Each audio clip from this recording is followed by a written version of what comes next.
رمضان میں قضا نمازیں ادا کرنے کا انتہائی آسان طریقہ۔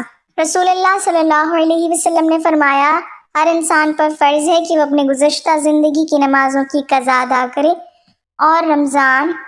بسم اللہ الرحمن الرحیم۔ حضرت عبادہ بن صامت رضی اللہ تعالیٰ عنہ سے روایت ہے کہ انہوں نے رسول اللہ صلی اللہ علیہ وسلم کو یہ فرماتے ہوئے سنا، 5 نمازیں ہیں جن کو اللہ تعالیٰ نے اپنے بندوں پر فرض قرار دیا ہے۔ جس نے ان نمازوں کو بہترین وضو کے ساتھ ان کے مقررہ اوقات پر ادا کیا اور ان نمازوں کو رکوع، سجود اور کامل خشوع سے ادا کیا، تو ایسے شخص سے اللہ تعالیٰ کا وعدہ ہے کہ اس کی مغفرت فرما دے گا، اور جس نے ایسا نہیں کیا، یعنی نماز ہی نہ پڑھی یا نماز کو اچھی طرح نہ پڑھا، تو ایسے شخص کے لیے اللہ تعالیٰ کا کوئی وعدہ نہیں ہے۔ اگر چاہے تو اس کی مغفرت فرما دے اور چاہے تو اس کو عذاب دے۔ حضرت ابو ذر رضی اللہ تعالیٰ عنہ سے روایت ہے کہ حضور نبی اکرم صلی اللہ علیہ وسلم موسم سرما میں جب پتے درختوں سے گر رہے تھے باہر نکلے۔ آپ صلی اللہ علیہ وسلم نے ایک درخت کی 2 شاخوں کو پکڑ لیا۔ ابو ذر رضی اللہ تعالیٰ عنہ فرماتے ہیں، شاخ سے پتے گرنے لگے۔ راوی کہتے ہیں کہ حضور صلی اللہ علیہ وسلم نے پکارا، اے ابو ذر! میں نے عرض کیا، لبیک یا رسول اللہ۔ حضور صلی اللہ علیہ وسلم نے فرمایا، مسلمان بندہ جب نماز اس مقصد سے پڑھتا ہے کہ اسے اللہ تعالیٰ کی رضا حاصل ہو جائے، تو اس کے گناہ اسی طرح جھڑ جاتے ہیں جس طرح یہ پتے درخت سے جھڑتے جا رہے ہیں۔ نماز ادا کرنے کی اہمیت و فضیلت کا اندازہ اس سے لگایا جا سکتا ہے کہ قرآن مجید میں تقریباً 700 مقامات پر نماز کا ذکر آیا ہے۔ درج ذیل احادیث مبارکہ میں نماز کی فضیلت بیان کی گئی ہے۔ بے شک جو لوگ ایمان لائے اور انہوں نے نیک اعمال کیے اور نماز قائم رکھی اور زکوٰۃ دیتے رہے، ان کے لیے ان کے رب کے پاس ان کا اجر ہے، اور ان پر آخرت میں نہ کوئی خوف ہوگا اور نہ وہ رنجیدہ ہوں گے۔ ناظرین، آج آپ کے سامنے نماز سے متعلق بہت اہم معلومات آپ کے سامنے پیش کرنے جا رہے ہیں۔ محترم ناظرین، قضا نمازیں کیسے پڑھیں؟ یعنی اگر کسی کی بہت زیادہ نمازیں قضا ہو چکی ہوں تو اب وہ ان نمازوں کو پڑھنا چاہتا ہے، تو ان نمازوں کے پڑھنے کا آسان طریقہ کیا ہے؟ اسی مسئلے کو دھیان سے سننے کی ضرورت ہے۔ امید کرتے ہیں کہ یہ ویڈیو سن کر آپ کو بہت زیادہ فائدہ حاصل ہوگا۔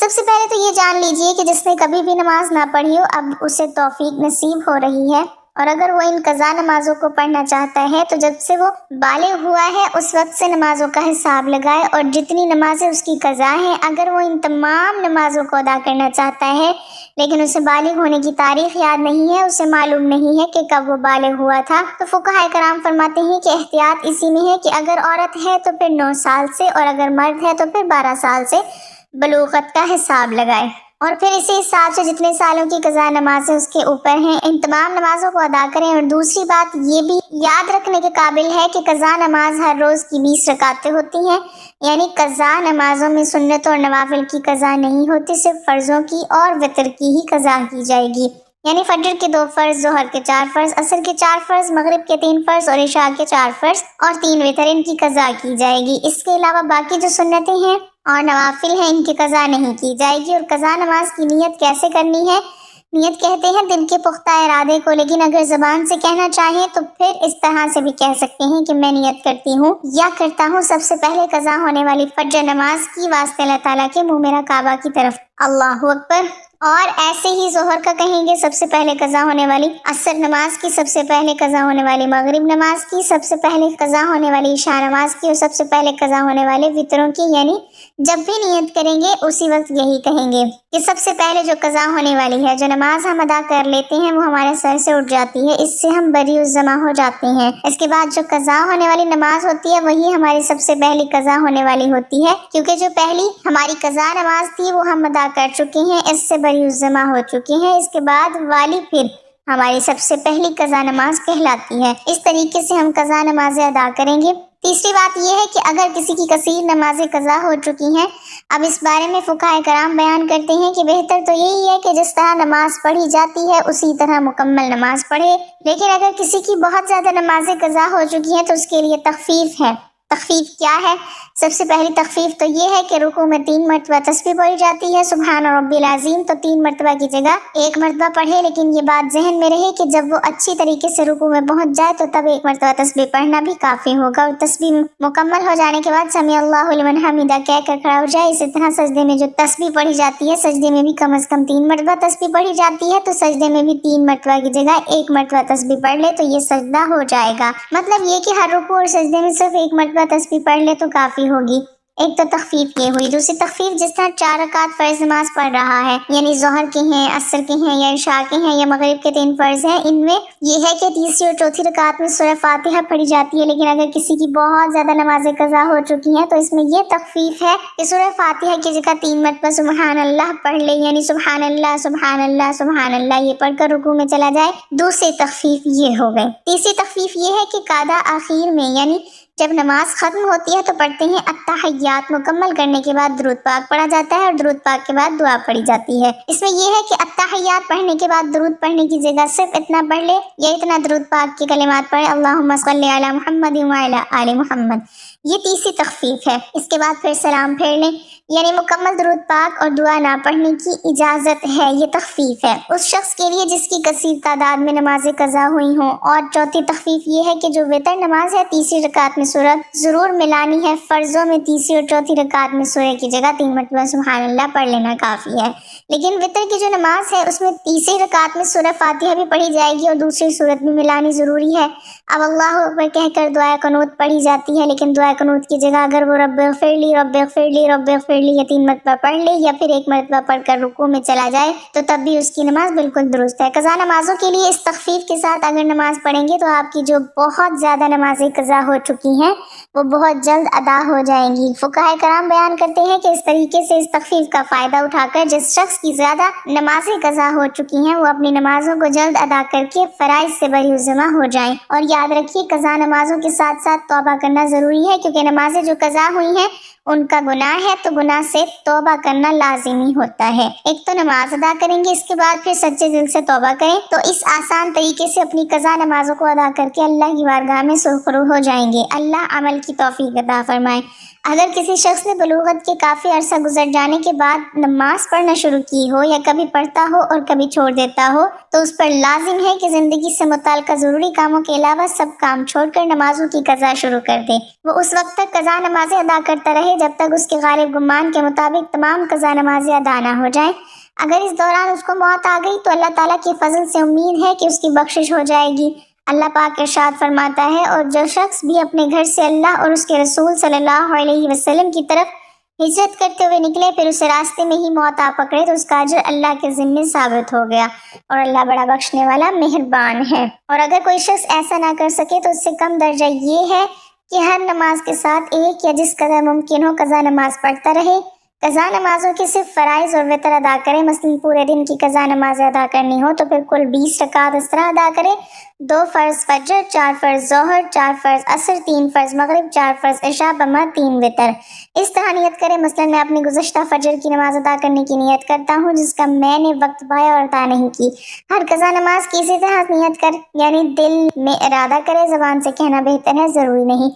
محترم ناظرین، حضور نبی کریم صلی اللہ علیہ وسلم نے فرمایا، پاک مٹی مسلمان کو پاک کرنے والی ہے، پھر وہ 10 سال تک پانی نہ پائے، پھر جب وہ پانی پا لے تو اسے اپنی کھال یعنی جسم پر بہائے، یعنی اس کے لیے بہتر ہے۔ ناظرین، غزوہ خیبر کے موقع پر ایک چرواہا حضور اقدس صلی اللہ علیہ وسلم کی خدمت اقدس میں حاضر ہوا۔ وہ یہودیوں کی بکریاں چرایا کرتا تھا۔ اس چرواہے نے جب دیکھا کہ خیبر سے باہر مسلمانوں کا لشکر پڑاؤ ڈالے ہوئے ہے، اس کے دل میں خیال آیا کہ میں جا کر ان سے ملاقات کروں اور دیکھوں کہ یہ مسلمان کیا کہتے ہیں اور کیا کرتے ہیں۔ چنانچہ بکریاں چراتا ہوا مسلمانوں کے لشکر میں جا پہنچا اور ان سے پوچھا کہ تمہارے سردار کہاں ہیں؟ صحابہ کرام نے بتایا کہ ہمارے سردار حضور نبی اکرم صلی اللہ علیہ وسلم اس خیمے کے اندر ہیں۔ پہلے تو اس چرواہے کو ان کی باتوں پر یقین نہیں آ رہا تھا اور اس نے سوچا کہ اتنے بڑے سردار ایک معمولی سے خیمے کے اندر کیسے بیٹھ سکتے ہیں۔ اس کے ذہن میں یہ تھا کہ جب آپ اتنے بڑے بادشاہ ہیں تو بہت ہی شان و شوکت اور ٹھاٹ باٹ کے ساتھ رہتے ہوں گے، لیکن وہاں تو کھجور کے پتوں کی چٹائی سے بنا ہوا خیمہ تھا۔ خیر، وہ اس خیمے کے اندر آپ صلی اللہ علیہ وسلم سے ملاقات کے لیے داخل ہوا اور آپ سے ملاقات کی اور پوچھا کہ آپ کیا پیغام لے کر آئے ہیں اور کس بات کی دعوت دیتے ہیں۔ حضور اقدس صلی اللہ علیہ وسلم نے اس کے سامنے اسلام اور ایمان کی دعوت رکھی اور اسلام کا پیغام دیا۔ اس نے پوچھا کہ اگر میں اسلام کی دعوت قبول کر لوں تو میرا کیا انجام ہوگا اور کیا رتبہ ہوگا؟ حضور اقدس صلی اللہ علیہ وسلم نے فرمایا کہ اسلام لانے کے بعد تم ہمارے بھائی بن جاؤ گے اور ہم تمہیں گلے سے لگائیں گے۔ اس چرواہے نے کہا کہ آپ مجھ سے مذاق کر رہے ہیں، میں کہاں اور آپ کہاں، میں ایک معمولی سا چرواہا ہوں اور میں سیاہ فام انسان ہوں، میرے بدن سے بدبو آ رہی ہے، ایسی حالت میں آپ مجھے کیسے گلے سے لگائیں گے؟ حضور اقدس صلی اللہ علیہ وسلم نے فرمایا کہ ہم تمہیں ضرور گلے سے لگائیں گے اور تمہارے جسم کی سیاہی کو اللہ تعالیٰ تبانی سے بدل دیں گے اور اللہ تعالیٰ تمہارے جسم سے اٹھنے والی بدبو کو خوشبو سے بدل دیں گے۔ یہ باتیں سن کر وہ فوراً کلمہ شہادت پڑھ کر مسلمان ہو گیا۔ پھر حضور اقدس صلی اللہ علیہ وسلم سے پوچھا کہ یا رسول اللہ صلی اللہ علیہ وسلم اب میں کیا کروں؟ آپ صلی اللہ علیہ وسلم نے فرمایا تم ایسے وقت پر ایمان لائے ہو کہ نہ تو اس وقت کسی نماز کا وقت ہے کہ تم سے نماز پڑھاؤں اور نہ ہی روزے کا زمانہ ہے کہ تم سے روزے رکھواؤں، اور زکوٰۃ تم پر فرض نہیں ہے۔ اس وقت صرف ایک عبادت ہو رہی ہے جو تلواروں کی چھاؤں میں انجام دی جاتی ہے، اور وہ جہاد ہے۔ اس چرواہے نے کہا یا رسول اللہ صلی اللہ علیہ وسلم میں اس جہاد میں شامل ہو جاتا ہوں، لیکن جو شخص جہاد میں شامل ہوتا ہے اس کے لیے دو میں سے ایک صورت ہوتی ہے، یا غازی یا شہید، تو اگر میں جہاد میں شہید ہو جاؤں تو وہاں میری کوئی ضمانت لے؟ حضور اقدس صلی اللہ علیہ وسلم نے فرمایا کہ میں اس بات کی ضمانت لیتا ہوں کہ اگر تم اس جہاد میں شہید ہو گئے تو اللہ تعالیٰ تمہیں جنت میں پہنچا دیں گے اور تمہارے جسم کی بدبو کو خوشبو سے تبدیل فرما دیں گے اور تمہارے چہرے کی سیاہی کو سفیدی میں تبدیل فرما دیں گے۔ چونکہ وہ چرواہا یہودیوں کی بکریاں چراتا ہوا وہاں پہنچا تھا، اس لیے حضور اقدس صلی اللہ علیہ وسلم نے فرمایا کہ تم جو بکریاں لے کر آئے ہو ان کو جا کر واپس کرو، اس لیے کہ یہ بکریاں تمہارے پاس امانت ہیں۔ اس سے اندازہ لگائیں کہ جن لوگوں کے ساتھ جنگ ہو رہی ہے، جن کا محاصرہ کیا ہوا ہے، ان کا مال غنیمت ہے، لیکن چونکہ وہ چرواہا بکریاں معاہدے پر لے کر آیا تھا، اس لیے آپ نے حکم دیا کہ پہلے وہ بکریاں واپس کر کے آؤ، پھر آ کر جہاد میں شامل ہونا۔ چنانچہ اس چرواہے نے جا کر بکریاں واپس کی اور واپس آ کر جہاد میں شامل ہوا اور شہید ہو گیا۔ جب جنگ ختم ہوئی تو حضور اقدس صلی اللہ علیہ وسلم لشکر کا جائزہ لینے لگے۔ ایک جگہ آپ صلی اللہ علیہ وسلم نے دیکھا کہ صحابہ کرام کا مجمع اکٹھا ہے۔ جب آپ قریب پہنچے تو ان سے پوچھا کہ کیا بات ہے؟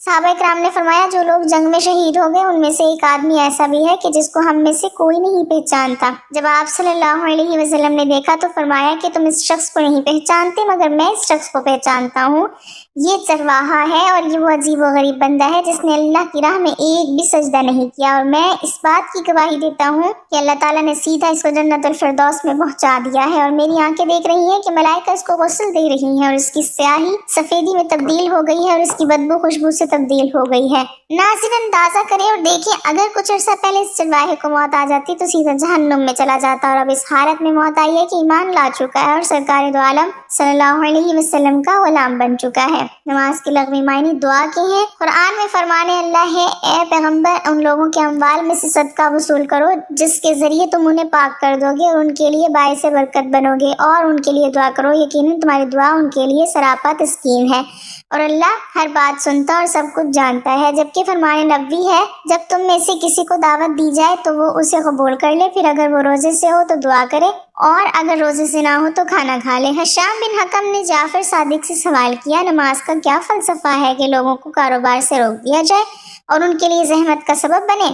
انہوں نے اس کے جواب میں فرمایا نماز کے بہت سے فلسفے ہیں، انہی میں سے ایک یہ بھی ہے کہ پہلے لوگ آزاد تھے اور خدا اور رسول کی یاد سے غافل تھے اور ان کے درمیان صرف قرآن تھا۔ امت مسلمہ بھی گزشتہ امتوں کی طرح تھی کیونکہ انہوں نے صرف دین کو اختیار کر رکھا تھا اور کتاب اور انبیاء کو چھوڑ رکھا تھا اور ان کو قتل تک کر دیتے تھے۔ نتیجے میں ان کا دین پرانا بے روح ہو گیا اور ان لوگوں کو جہاں جانا چاہیے تھا چلے گئے۔ خداوند عالم نے ارادہ کیا کہ یہ امت دین کو فراموش نہ کرے، لہٰذا اس امت مسلمہ کے اوپر نماز کو واجب قرار دیا تاکہ ہر روز 5 بار حضرت صلی اللہ علیہ وسلم کو یاد کریں اور ان کا اسم گرامی زبان پر لائیں اور اس نماز کے ذریعے خدا کو یاد کریں تاکہ اس سے غافل نہ ہو اور خدا کو ترک نہ کر دیا جائے۔ نماز سبب بنتی ہے کہ انسان ہمیشہ خدا کی یاد میں رہے اور اس سے بھولے نہیں، نافرمانی اور سرکشی نہ کرے، خشوع و خضوع اور رغبت اور شوق کے ساتھ اپنے دنیاوی اور اخروی حصے میں اضافے کا طلبگار ہو۔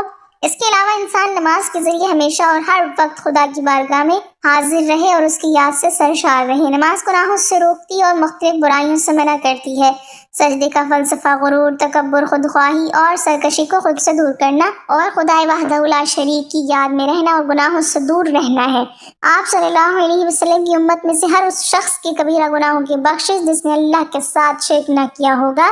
اللہ تبارک و تعالیٰ نے ہر چیز کا حکم زمین پر وحی کے ذریعے نازل فرمایا، لیکن نماز ایک ایسا اہم فریضہ اور عظیم الشان تحفہ ہے کہ جسے اللہ تعالیٰ نے وحی کے ذریعے زمین پر نہیں بلکہ پیغمبر خیر الورا کو آسمانوں کی بلندیوں پر بلا کر عطا فرمایا۔ اس واقعے سے نماز کی اہمیت و عظمت ظاہر ہوتی ہے۔ دین اسلام کے 5 اراکین میں سے نماز ایک اہم رکن ہے۔